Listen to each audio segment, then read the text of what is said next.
Good evening and you are welcome to News at 6 from the studios of Big Family Radio here in Accra. Coming to you in the local news, Honorable Ayariga Mahama has criticized Parliament's silence on the Boko conflict and has called for non-politicized dialogue. The Salaga South MP has also backed the Gender Ministry to improve social services for vulnerable Ghanaians. And in the international news, former North Carolina Supreme Court Justice has made his first appearance since launching Senate bid. Death toll in Gaza surpasses 60,000 as Palestinians urge an end to the Israeli offensive.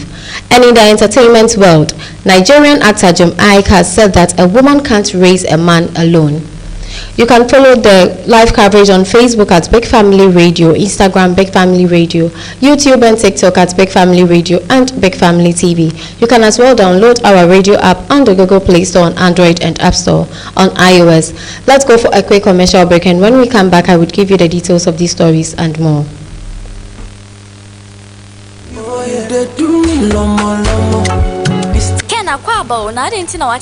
Oh, so in my car traffic no more sense. But I forget it. Rebecca was cemetery. Hey, Charlie, Opio silly a nice power. Shabaristas papi, kitchen cabinet, electrical works installation is also a very nice power. Where do you sabro you? If I butcher a Ghana hire, a Hoto AA construction works. A Hoto AA construction. Just send a mid danger and nice to engine and assassination. I say a feka home. Hoto Darman team if I complete. It is a open building company. Our Musi diner one who dinner a chain as a feka home. A Hoto AA construction works. Omuya dinosaur capitru work be a father and who be a Hoto AA betting me I am. Oh, share me kitchen cabinet no papa. A one who dinner AA construction at Daramanti. Say ban plumbing works be a Hoto AA construction the Muslim. Share me kitchen name a bathhouse. Plumbing works a Wahanina a Hoto AA constructions. And a ban electrical installation and design works be a Hoto AA construction. Yamani City international standard. Oh, that's very nice. Shetale papa be a yelling. Painting see a very nice and unique. When so a Hoto for a and a band tile in painting works there. Hoto AA construction a master class. Quality POP barristers. And now fabrication of modern aluminium works are. But when you try Hoto AA construction works, Hoto AA construction works so on bathroom doors, wooden doors, BAB, say a single, double, and answer 1.5. Almost also to main gate or modi governance and stainless steel swire. Trisha Hoto AA construction for a track a chairman, a bank 3 junction, Amasamai, and answer as a Minkes police barrier. From more number issue 0547 118 843 and I say 0537 883 572. You are welcome back. My name is Esther Kusiak-Bubli. Now the stories, starting with the local stories. The minority leader and MP and member for Parliament for Efutu, Honorable Alexander Kwamena Afenyo-Markin, has refuted claims that he attacked his colleagues in Parliament. Speaking on the floor of the House, Honorable Afenyo-Markin emphasized that he holds no ill toward any member and described his parliamentary colleagues as family. We may play politics, but I have a character. There is no way I would attack a colleague. He expressed concern that such claims had been allowed into the official record, painting a false image of him. Reflecting on a recent incident, the minority leader explained that he had consciously chosen a different approach that day. If some members couldn't take a joke, I won't push further. Sometimes we laugh and work together affably, but if my words caught an unintended offense, I sincerely apologize. Let the records reflect this and let's move forward with better understanding. He further stressed the importance of reputation in leadership, noting that he has never sought to undermine anyone.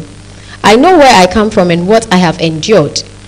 When my party was in power, I wasn't even a committee chairman. Junior MPs were, but I accepted it and waited for my time. I believe in hard work and humility open doors. As a Catholic, I know I'm not perfect, but I believe in patience and grace. Afenyo-Markin also emphasizes respect for women in leadership, stating he would never disrespect a female colleague. I would never be happy if someone treated my wife or daughter unfairly. That's why I wouldn't do it to another woman. He said emotionally, I hope that by bringing closure to this issue, such misunderstandings do not recur. In conclusion, Honorable Afenyo-Markin praised Honorable Dr. Grace Ayensu Dankwa, a nominee under consideration, highlighting her inspiring academic journey from an art student to a medical doctor. She is someone I deeply admire and respect, and she knows that. That's why we are supporting her nomination by consensus. There's no need for a vote. we get on with each. I said, how? We are a family. We are a family. Those who know me in this chamber, we do the politics all right, but I have character. I have character. There is no way I will attack a colleague, and they allow this thing to go into the records, attacking me as if I disrespect my colleagues. Mr. Speaker, that day when the opportunity came, I said, well, today my style and my approach in this house is going to be different. If members cannot take a joke, I will not, because sometimes I feel we are all affable. We get on with each other, and we all know. But I had to bring that matter to a closure by saying, colleague, if indeed the thing has turned out that the thing that we all discussed so happily, you are offended, I'm sorry. Let the record reflect it. But going forward, we know how we approach things in this house. Mr. Speaker, reputation is all we have as colleagues. I know my humble beginnings. I know what I've gone through in life. I will be the last to seize any leadership opportunity to undermine somebody. I know what I've suffered for. I know what I've gone through. When my party was in power, I was not even a committee leader. I was a backbencher, and there were juniors who were leaders in committees. I took it and hoped for a future. So I will be the last person to undermine anybody, because if you move patiently with hard work, heavens will open up to you. That is my belief. As a Catholic Christian, I'm not perfect, but I will never undermine a colleague, particularly so when it's a woman. I'm a husband. Would I be happy if somebody does that to my wife? I am a father. Would I be happy if somebody does that to my daughter? So I will not do that. I will not, Mr. Speaker. I am so much emotional on this matter, but I pray that having bring closure to this, it will not repeat itself. Mr. Speaker, that said, the honorable nominee, Honorable Grace Ayensu Dankwa, is somebody I admire. I admire because if you look at her own records, she started as an art student, her O-level, A-level. For somebody that, if you look at her results, then she becomes a medical doctor. This is somebody to admire, and I respect and I admire her. And she knows that, and it's the reason why we are by consensus dealing with this report and saying that we don't need to take a vote. Moving on, the Member of Parliament for Salaga South, Honorable Zurewa Mohammed Ibrahimia, has expressed strong support for the Ministry of Gender, Children and Social Protection's proposed bill aimed at enhancing the delivery of social services in Ghana. Addressing Parliament, Honorable Zurewa urged her colleagues to support the passage of the bill, emphasizing its importance in streamlining and improving services to the most vulnerable populations in the country. According to her, the bill clearly outlines the categories of beneficiaries of social services and interventions, including persons with disabilities, the homeless, and those chronically affected by poverty. She described the bill's scope as comprehensive and inclusive. She specifically highlighted clauses 14 to 27 as particularly critical, noting that they provide for the establishment of a unit to manage the livelihood empowerment against poverty, the LEAP program. While the LEAP program has been operational for some time, she pointed out that the absence of a dedicated management mechanism has resulted in inefficiencies and accountability gaps. With the creation of this management unit, the LEAP program will be better structured, ensuring transparency and accountability. This is why I strongly urge members of Parliament to support the Honourable Minister for Gender, Children and Social Protection in passing this bill into a law to ensure effective delivery of social services to the people of Ghana. I rise to support and urge the House to support the passing of this bill in order to streamline and facilitate the effective delivery of social services to the vulnerable people in Ghana. Mr. Speaker, the bill seeks to outline the beneficiaries of social services and social intervention. And the beneficiaries is quite comprehensive. It includes the disabled, the homeless, those chronically plagued by poverty are all considered in the bill. But clauses 14 to 27 is actually what makes the bill very, very important, in that this clause seeks to establish a unit that will manage the livelihood empowerment against poverty program. Now, this program has been in existence for some time, but clearly because there hasn't been a mechanism to manage it properly, there have been a lot of lapses and gaps. With the coming into effect of this management unit, clearly the activities of the league, as we call it, will be streamlined to enable accountability and transparency. And Mr. Speaker, with these few words, I want to urge the House to support the Minister for Gender and Children to pass this bill into law to enable the effective delivery of social services to the people of this country. Thank you very much, Mr. Speaker. Thank you, Honourable Member. In other stories, the Majority Leader and Member of Parliament, Honorable Mahama Ayariga, has expressed concern over Parliament's continued silence on the ongoing Boko conflict. Speaking on the floor of the House, Honorable Ayariga revealed that discussions on the Boko conflict have been deliberately avoided for months. I have restrained myself and others from raising the issue, but it is time we confronted it.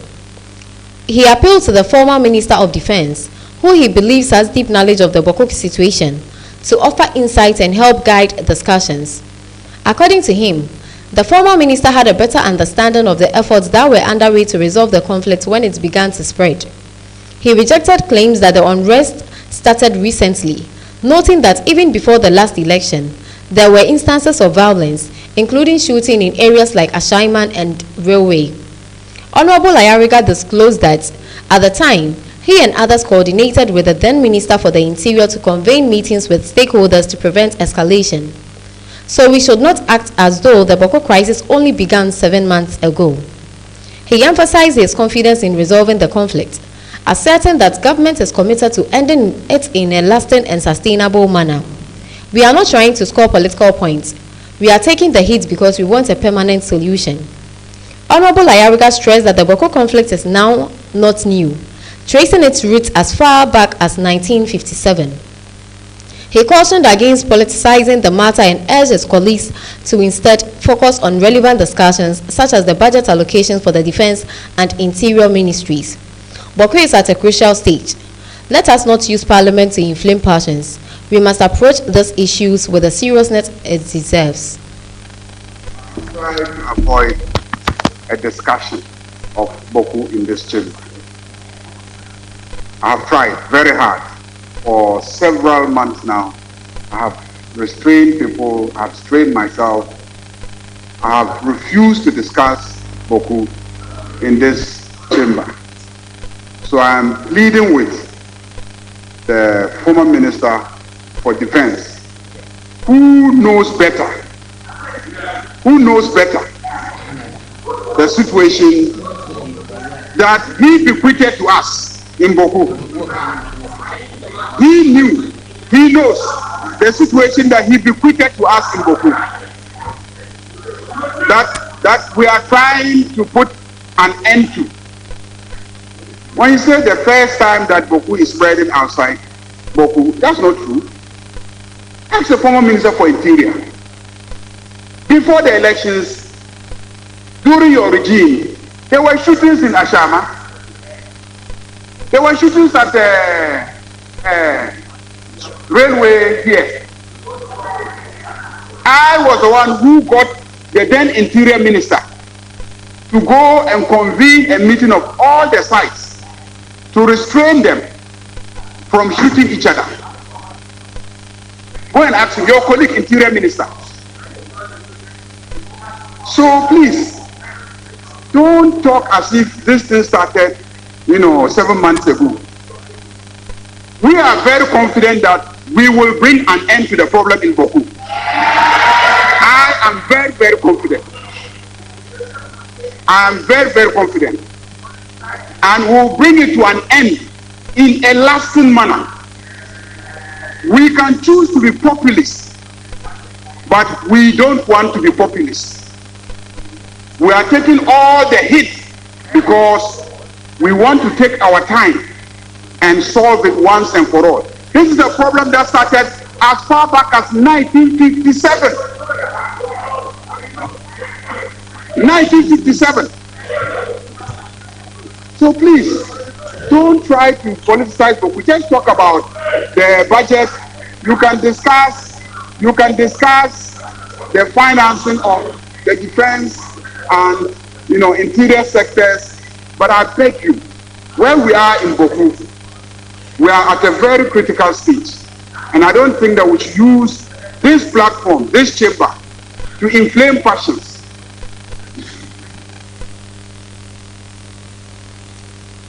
Coming to the end of the local news, the NDC communication officer, who also serves as the assembly member for Asunsu electoral area in the Domal Central constituency, Honorable Eric Yabua Chireme, has hailed it as an unparalleled milestone concerning the rapidity of developmental initiatives initiated by the Domal Central Member of Parliament, Honorable John Kwame Edujak, within just 7 months of his tenure in Parliament.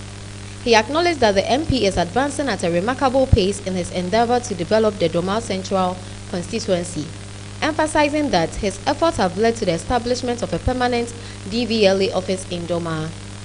This has alleviated the burden on vehicle owners who previously had to travel to Sunyani to license their vehicles.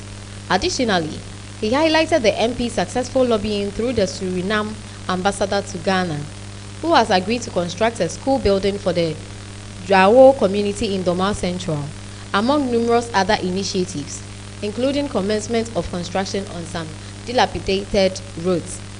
He stated that the MP's efforts illustrate his commitment to facilitating development in the Domal Central constituency before the conclusion of his 4-year mandate. Enya dia yese di politics na dia yese ye say into anam ndi yan stop ye ka yatu ase na mo ikusi se adwuma ekoso ndi forest reservoir ni kan se fo agi afa okware ba tutu akun no nei through the able leadership of his excellency John Dramani Mahama yatimi agi sa forest reserves ni na ede mankro no nsuwa na bagie na poto no ni most of those rivers say river brim Eastern region ne ani ha say dey et yan pese batana abo ya ankasa ya baso because mchine kan from say dey but don't forget garamse no effect no e go long way a bit more effect me ameno yet hayina erinti anamon eguso yes ye nwie yeguso ayekun na minim say kunundie ebe ye dia ewa. Still on the same story, in response to the NDC government's endeavors to combat illegal mining activities nationwide, he acknowledged that Galamsey is a national canker necessitating a nationalistic and non-political approach.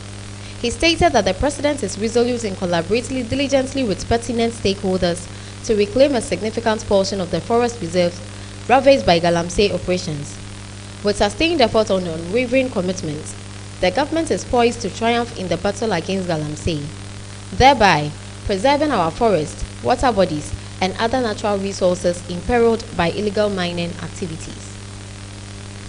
Onamujon come do jack betra ye campaign man pa but ne oya nema e say ebro madwen ne minti aseso because this person na me woni mugidie no na me susu so obeye nema no ntentem sa the man is moving with a top speed aduma oye border my in fact do twam onum say the man for ya pre DVLA office will have a very long time aninya but ye papa ye wura amra shebe dwan do 3 months office na ba bedru na I know so betima ye but na me susu so obeye ntentem say nei wo ko renew license ya onko sunyan nei wo ko register wo car onko sunyan oto moto a onko sunyan oto prage a onko sunyan ni na he no ya so reduce burden no bebre area mai very soon recruitment ebekoso ambassador na fadom afo bi madwum e say na leader oye ebona manfo again my bi wo Southern America e fro Suriname o ambassador ya papa yi ko na monso ni din komo introduce doma mai e de kire no ntinei BBC school dan e odoma ha e de mai na basic school dan no o dwa ho se na ko hu dwa ho for school dan a ne betima no ya sefen but ne through honorable John Kwame Jack ne lobbying skills how affable he is ne budget ma BBC school dan kama e ma dwa ho for e ma nkra so baby atena ade papa sei ne pedoma nti e ka say yento ma John Kwame Jack honorable no me bodo ma and so far so good adwuma no ne ko ya e no ye na mi po ya try mu bi ya dwen e ne ye ntiase.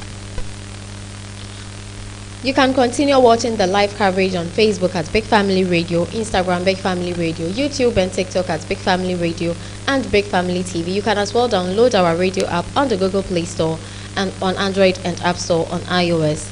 Moving on to the international news. The Republican-led Senate has officially confirmed a move to the U.S. Court of Appeals for the Third Circuit, granting him a lifetime appointment to one of the nation's most influential appellate courts. What makes the confirmation especially controversial is Bob's recent role as a personal attorney for President Donald Trump, a fact that legal ethics experts say raises serious concerns about impartiality and judicial independence. On the program, Weissman did not hold back. He described Bob's appointment as a yet another step in what he sees as the politicization of the judiciary. This is a nail in the coffin, Weissman said, for any pretense that judiciary nominations are about qualifications over loyalty. He went on to warn that seating a former Trump lawyer on a powerful federal bench could erode public trust in the court, particularly when the courts are being asked to rule on issues involving Trump, his allies, or the boundaries of executive power. Bob's nomination was met with stiff resistance from legal circles. Over 900 former Justice Department attorneys and more than 75 retired federal judges signed public letters opposing his confirmation. Critics pointed to not just his partisan associations, but to troubling allegations, including a reported incident where Bob suggested ignoring a court order in an immigration case, and his involvement in shutting down a criminal investigation into New York Mayor Eric Adams. Despite the concerns, Bob was confirmed largely along party lines. He now takes a seat on a court that frequently rules on matters of civil rights, election law, immigration, and government accountability. As Weissman told Saki, the long-term implication of Bob's confirmation won't just be felt in legal circles, but in the credibility of the judiciary itself.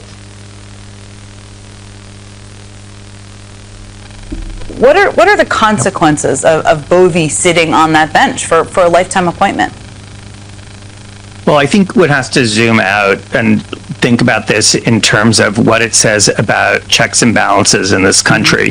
The fact that Congress, if you needed any more proof that Congress is asleep at the switch and has become sort of a lapdog to Donald Trump, at least the Republican-controlled Congress, this is an example. This is not a normal candidate, and the amount of proof as to why he is unfit is sort of overwhelming. And second, if you think about that in terms of what has happened to one check, which is Congress, this is another attack on the only other branch that it has served to be a check, which is the courts.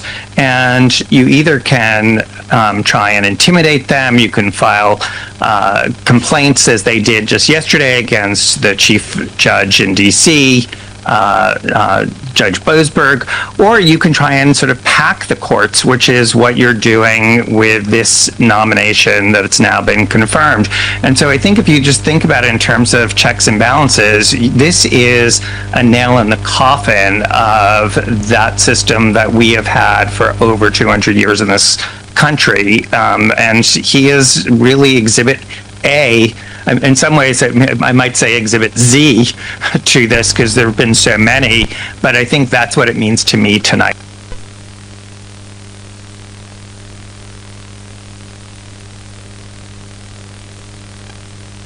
You are listening to Big Family Radio. Big Family Radio. Obiase Eye. Moving on, former North Carolina Governor Roy Cooper has cited middle-class struggles as key motivation in his first TV interview since Senate bid announcement. In his first televised interview since declaring his candidacy for the U.S. Senate, former North Carolina Governor Roy Cooper appeared on MSNBC's The Rachel Maddow Show to share the driving force behind his decision to enter the race. Standing up for Americans' middle class, Cooper, a Democrat who served as a governor from 2017 to 2025, told Maddow that the growing economic pressure on working families and the failure of Washington to respond compelled him to step forward. The reason I decided to put my hat in the ring is simple. The middle class is getting squeezed harder than ever, and the policies coming out of Washington are only making things worse, not just for those already in the middle class, but for those working hard every day to get there. He pointed to rising cost of living, stagnant wages, and inadequate access to health care and education as examples of systematic challenges that lawmakers in Washington have either ignored or exacerbated. There's a lot of noise in politics right now, but what's getting lost in all of it is the real impact on families. People who are trying to build their life, raise kids, and hold on to their piece of the American dream. The interview marked Cooper's first national media appearance since launching his Senate campaign, signaling a platform focused on economic opportunity, protecting working families, and restoring trust in government. His message comes as Democrats look to defend and potentially expand their Senate majority in a politically pivotal election year, with North Carolina expected to be one of the nation's most closely watched battlegrounds. You never really wanted to go to Washington. You only ever wanted to serve the people of North Carolina, which you've done as Attorney General and as a two-term governor in the state. But you said you were getting into this race because these are no ordinary times. What did you mean by that? What made you decide this is what you need to do right now? You know, there are so many bad things coming out of Washington that hurt the middle class and hurt people who are trying and dreaming of being in the middle class. Seeing the health care stripped away from them, seeing tax breaks for the wealthy and a pittance for them, time and time again, we are seeing Washington hurt everyday people, taking food out of the mouths of hungry children. You know, I've thought that I need to make a difference at a time like this. I need to run for the United States Senate because I've been able to work with Republicans in North Carolina, and I have been able to try and stop them when they do bad things. We expanded health care to more than 670,000 North Carolinians. We were able to put a plan in place that helps address the high cost of living for North Carolinians by eliminating $4 billion in medical debt for 2 million North Carolinians. I want to take those problem-solving skills to Washington and make a difference for North Carolina. I love my state. I love my country. It was time for me to step up yet again, and I'm ready to do that.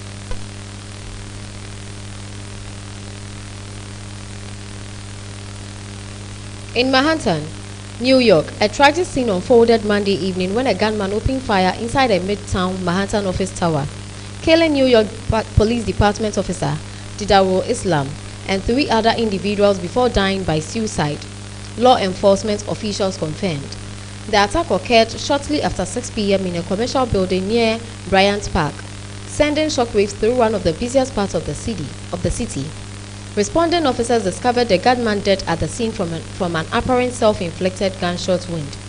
In a live reporting on Monday, NBC News correspondent Tom Winter provided update details on the investigation, including the shooter's movement across multiple states in recent weeks, and notes recovered at the scene referencing mental health struggles and growing questions about whether chronic traumatic encephalopathy, a degenerative brain condition linked to repeated head trauma, may have influenced the gunman's state of mind. Let's just go back a little bit and walk us through what exactly happened last night. It looks like the man double parked his car and kind of walked in, just holding out in the open that semi-automatic rifle. Yeah, an incredible sight here in New York City, because obviously people don't open carry assault rifles around this city, and you're used to seeing them on police officers. So we do see him on a surveillance camera walking in. That's the camera there that captures him walking into this building, kind of, it appears casually, and then once he gets inside, he turns to his right, he begins firing. He kills Officer Islam, kills several others, and then then finds his way into the elevator. The elevator comes down to the lobby floor, according to the police commissioner, Willie, and he lets the person out, does not confront that person, doesn't shoot that person, gets into the elevator bank, and then eventually gets his way up to the 33rd floor where the shooting continues, and then he dies by suicide after that. Apparently from a self-inflicted gunshot wound, the police commissioner said, to his chest. So that's the information that we have. To backtrack it a little bit further, this happens approximately 6:28 last night when the 911 calls start coming in. As you mentioned, this double-parked car outside of there, BMW with Las Vegas plates. It immediately sticks out to police officers because, they clear the scene, they get everybody out of there, and that car remains there. As a matter of fact, the former assistant commissioner for the police department, now deputy mayor of public safety, is on the radio asking for a check of the license plate. They were eventually able to go back and look at the license plate and track it back using the license plate readers. So according to the police commissioner, they were able to find out that he's in Colorado on July 26th. That system is quite helpful. Nebraska and Iowa on July 27th, and then in Columbia, New Jersey around 4:24 yesterday afternoon. So they've got his movements across the country, taking this weapon here. Also found in the vehicle was his cell phone, which they'll try to get into if they haven't already.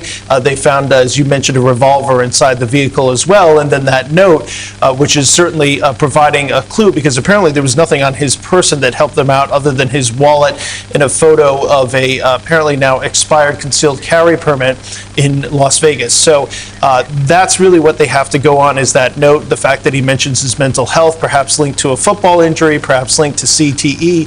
We know this is the headquarters of the NFL. It's not clear from anybody we've talked to at this moment that he directly says that there's a link between him showing up at this building and conducting this shooting in the NFL, but I think people are certainly circling that information, and certainly no indication at this point that anybody else has been involved.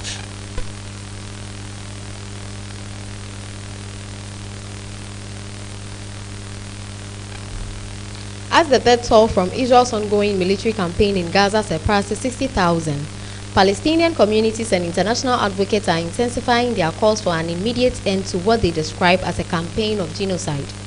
The humanitarian crisis reached a new level of urgency on Tuesday, when the devastating milestone was crossed. On that single day alone, over 80,000 Palestinians reportedly lost their lives, many as a result of continued Israeli airstrikes, while others succumbed to the worsening famine conditions brought on by the blockade and destruction of vital infrastructure. The mounting civilian casualties and deteriorating living conditions have sparked renewed global appeals for accountability and the cessation of hostilities.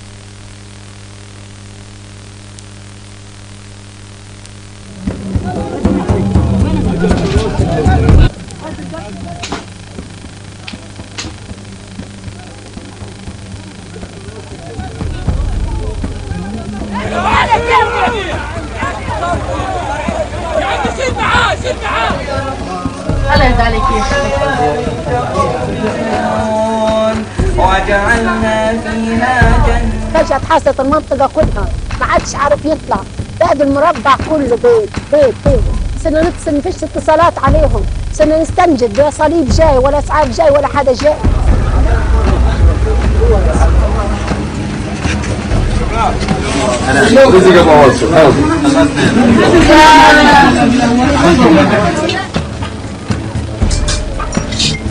نحن أصبحنا أمام العالم عبارة عن أرقام، يوميا يزداد هذا العدد يوم بعد يوم، مثل الساعة التي تحتاج إلى تعداد تدريجي أو تعداد أوتوماتيكي.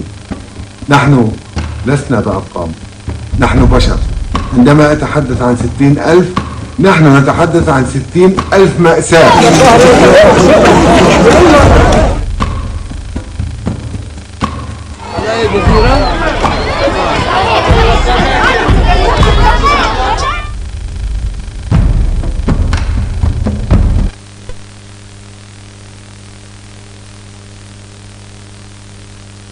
You are listening to Big Family Radio. Big Family Radio. Obiase Eye. Moving on, Chris Elders, a structural geologist and professor emeritus at Curtin University, has provided expert analysis on the recent powerful earthquake that struck Russia's Far East, along with the tsunami that followed. Drawing on his extensive knowledge of tectonic activity in the region, elders explained the geological forces at play behind the seismic events, highlighting the area's complex fault systems and its position along active plate boundaries. He also addressed the subsequent tsunami, outlining how the undersea quake displaced large volumes of water, triggering the wave. Elders also emphasized the importance of ongoing monitoring in such geological volatile zones, noting both the scientific significance of the event and its potential impact on local communities and infrastructure.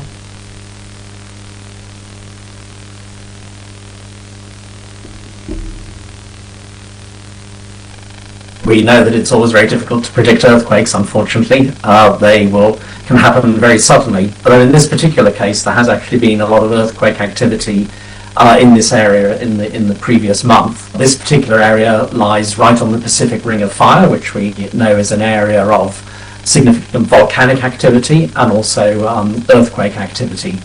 But in this particular area, this particular part of the Pacific Ocean is moving down underneath the eastern side of the of Russia, the same as happens a little bit further to the south in Japan, and it's that movement of the tectonic plates that produces these very large earthquakes. For the tsunami wave, really the only thing that we can do is to make sure that people are given a warning and have the opportunity to evacuate from coastal areas and areas that are likely to be affected. So to move inland and to higher ground as quickly as is possible.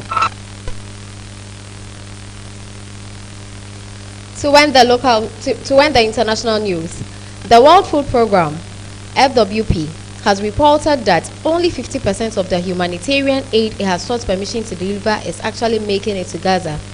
According to the World Food Programme Director Antoine Renard, the severe restrictions on aid access are contributing to an escalating humanitarian crisis. He stated that approximately 500,000 people in Gaza are now experiencing conditions comparable to famine, with limited access to food, clean water and other essential supplies. The agency continues to call for unimpeded access to the territory to prevent further deterioration of the already dire situation.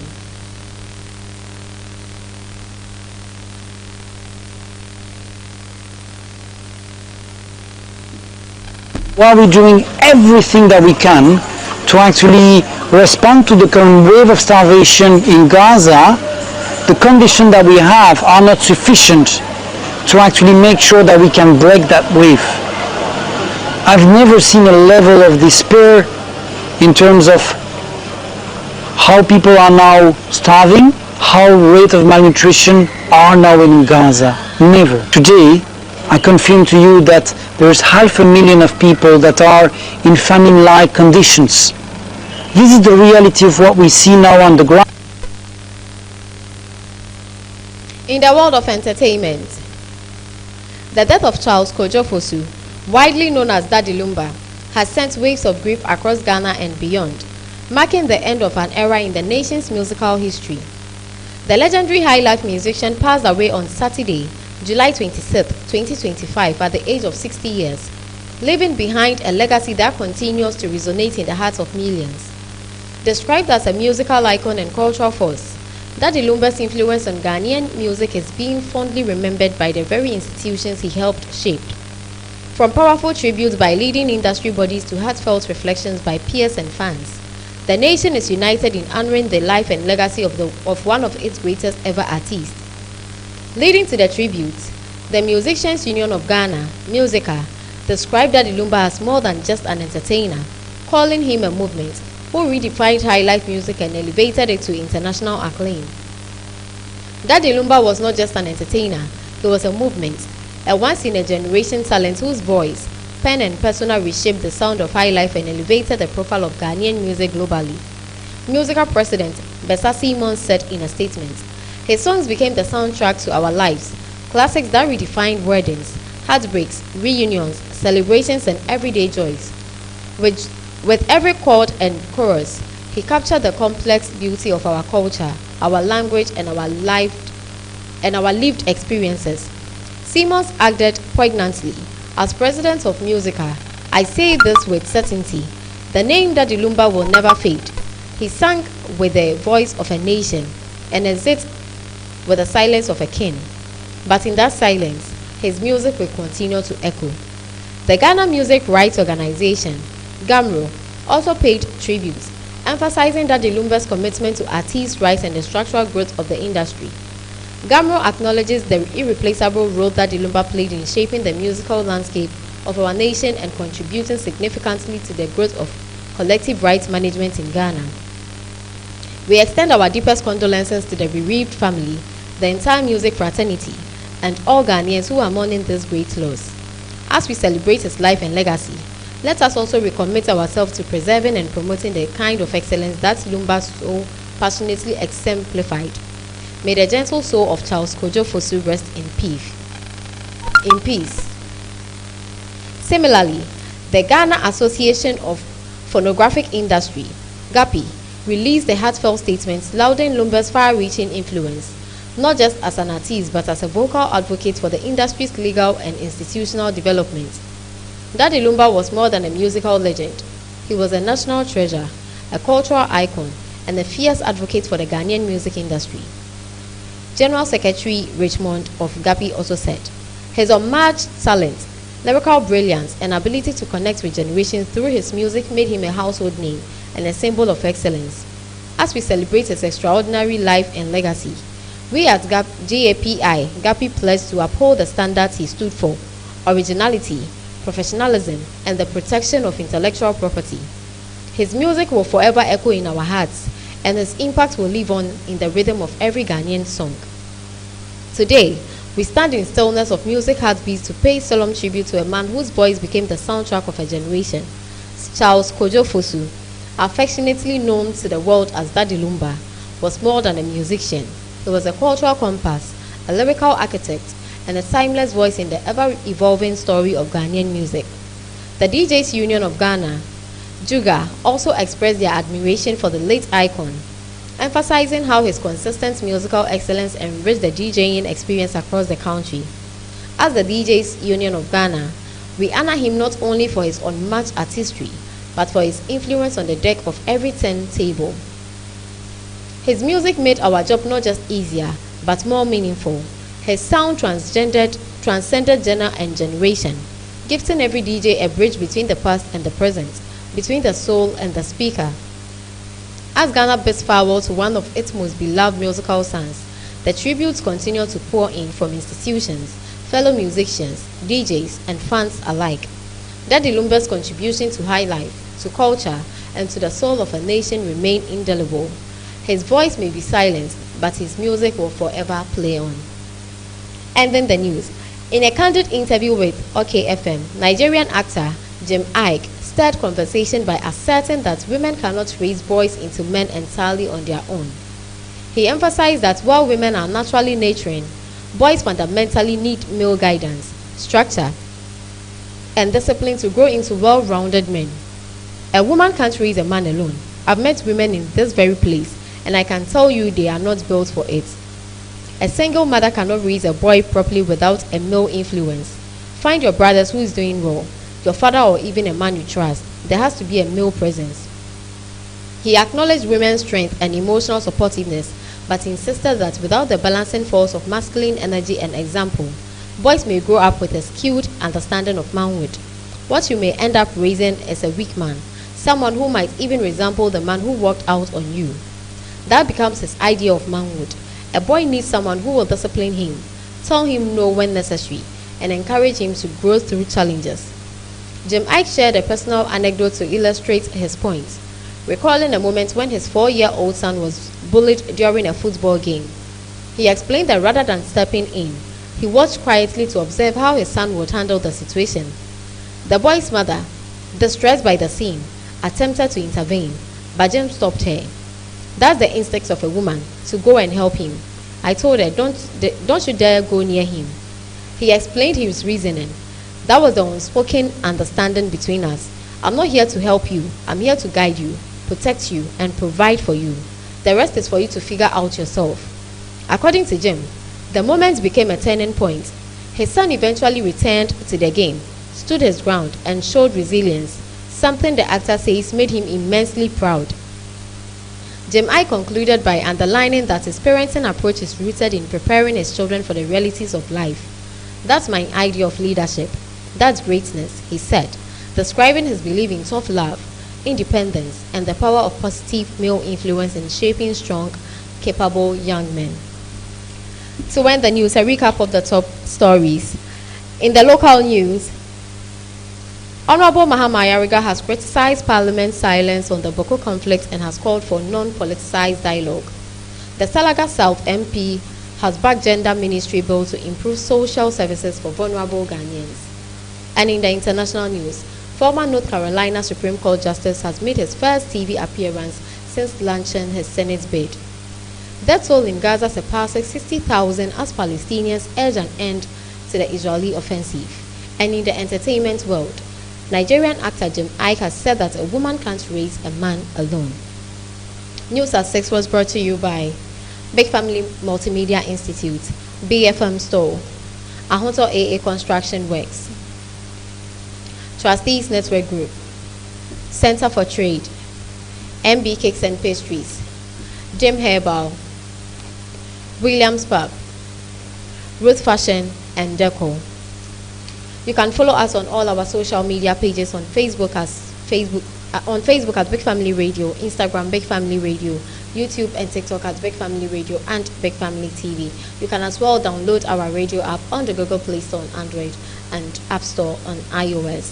My name is Esther Akusiagbobli. A massive thank you to all my production team. Have a good evening.